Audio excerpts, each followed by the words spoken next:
The latest James Bond movie, No Time to Die, hits theaters this weekend. This is the 27th film in one of the longest movie franchises in Hollywood history, which means whether you're 18 or in your 80s, you've probably seen a Bond film or two. While people the world over may know that name, Bond, James Bond, few know its roots and its connection to Maine. 207's Beth McAvoy has the tale of two men and a case of stolen identity. Bond. James Bond. That name, simple, elegant, and perfectly fitting for the British secret agent that Ian Fleming would bring to life in his novels. Fleming once said, 007 is a blunt instrument, and I wanted a blunt name. And he said I could have named him Peregrine Carruthers or something like that, but I just wanted a simple, tough guy. Fleming wrote his 007 novels at his retreat in the Caribbean named Goldeneye. It was there, in Jim Wright's words, that the story of the most notorious case of identity theft in history took place. Ian Fleming was looking for a name for his secret agent, and Fleming looked down at Birds of the West Indies. He saw James Bond's name on it and said, hey, that's a great name for my secret agent. And so he simply stole it. My name is Bond. Bond. Bond. Bond. Bond. Bond. James Bond. But who was the real James Bond? He was, incredibly well-known ornithologist. Long before Fleming became a best-selling author, the real James Bond wrote Birds of the West Indies. The book was based on his expeditions to the Caribbean in the 1920s and 30s. He was an extremely wealthy guy when he was a child. Jim Wright is the author of the book, The Real James Bond. His family was part owners of the Philadelphia Phillies. They summered in Maine and lived in a mansion, and his older sister died in Maine one summer, and then his mother died, and Bond sort of lost all his wealth. Bond didn't like his job, but he loved birds, so he began working at the Philadelphia Academy of Natural Sciences. He worked without getting paid. He just loved what he did. People thought he was a bum sometimes, even though he was this former rich guy.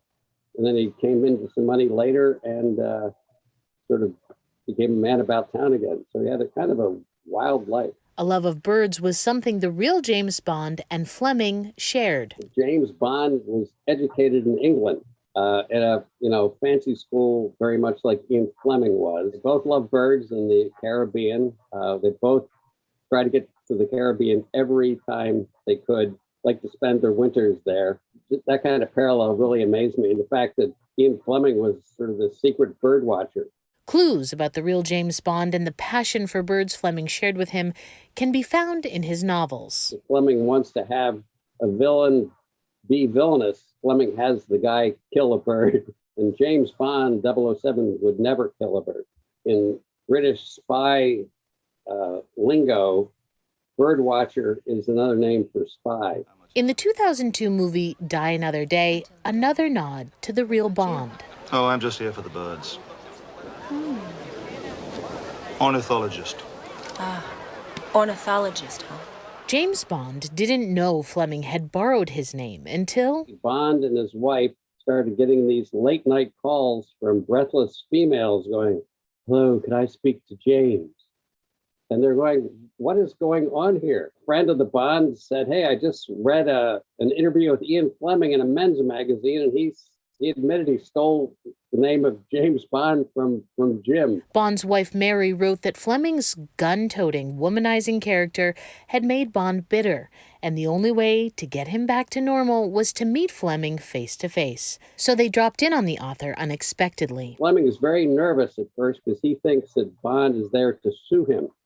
But Bond says, look, I couldn't care less about your books. I don't read them. I'm not going to sue you. And Fleming goes, I can't blame you if you don't like my books. Come on in, we'll have lunch. And they hit it off, had a great time. This was the only time Bond and Fleming met. Fleming signed a copy of You Only Live Twice as a parting gift, writing to the real James Bond from the thief of his identity. That book would later sell for $80,000 to a private collector.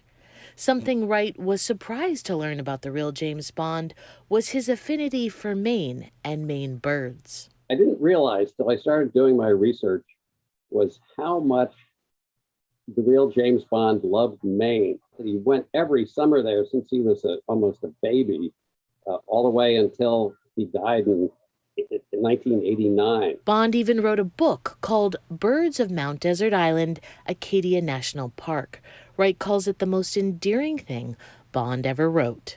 You can see their love for Maine in the book, and you can also read these hilarious descriptions. It's the only guidebook I've ever seen that says, hey, if you want to see tree swallows, go to the postmaster's house on Old Mine Road and look in the mailbox. The field guides today are wonderful and packed with information, but they are pretty clinical, and this one is, touches the heart as much as the brain.